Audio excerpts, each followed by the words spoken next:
In our area, gardening's a year-round hobby or activity. When it starts getting warm outside, like it does in April, you kind of change gears on what vegetables you get in the ground. No more tomatoes, you start doing some other cool vegetables. Sherry, you brought us some awesome vegetables. What'd you bring us? Yeah, I brought some beans, bush beans and pole beans. Pole bean is like a vining bean. You Right. gotta have a trellis for those. Right, and they get really tall. Bush beans are nice because you can overcrowd them and plant a lot of them. Definitely.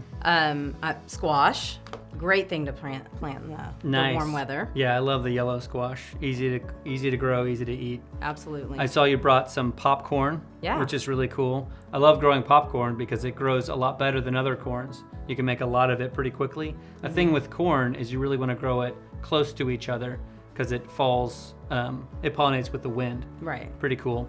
So this is all stuff to get in when the weather starts getting warmer. If you're wondering what to do other seasons, Sherry brought a planting calendar that she's put together. Yeah, so I developed this planting guide. You can get it on plantsforallseasons.com and download it, and you always know what time it is for what. That's awesome. Thanks, Sherry. Thank you. For more, go to homeshowgardenpros.com.